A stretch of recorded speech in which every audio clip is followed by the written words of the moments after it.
Buwelo muna, buwelo. Yan. Hi guys! So ayun, magmumukbang tayo ng 24 chicken!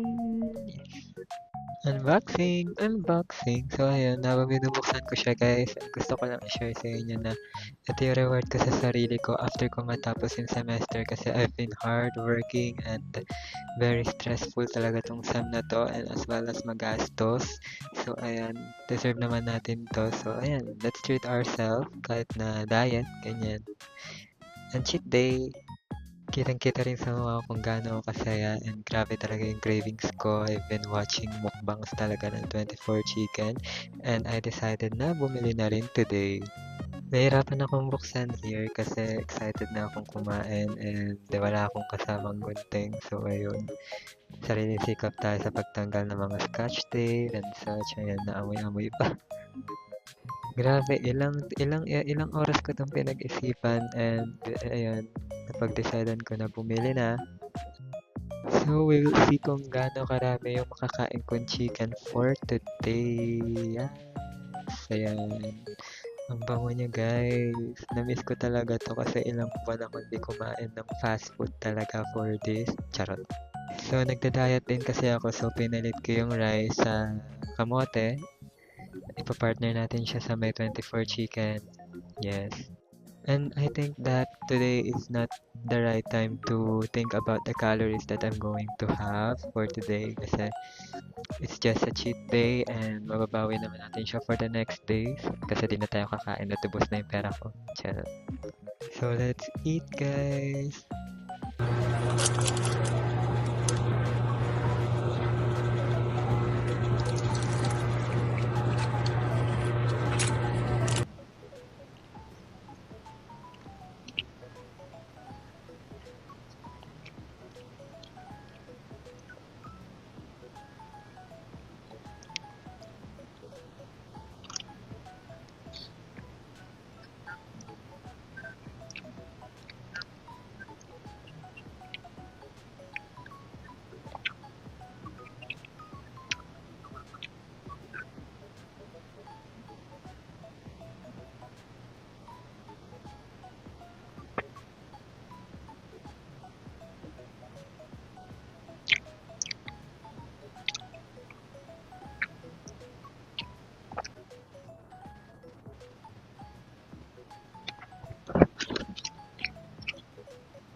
Tawagan mo.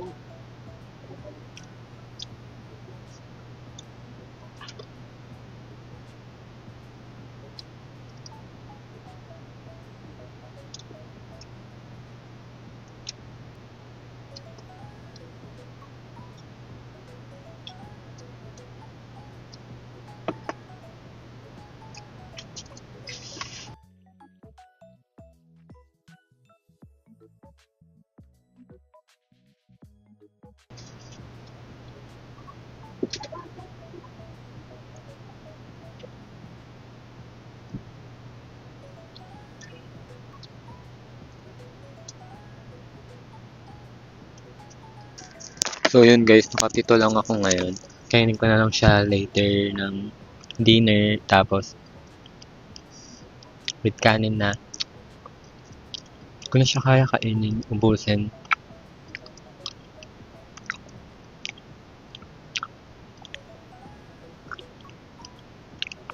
Grabe, sakit na ng tiyan ko. Wala pa ako ibang kinakain ngayong araw. And morning pa lang naman, so okay lang. Kainin ko siya ulit dinner. So, kinakain ko ngayon ay saging. Tapos meron din ako ditong sweet potatoes, kamote, Para may fiber tayo. Yun lang guys. Bye-bye.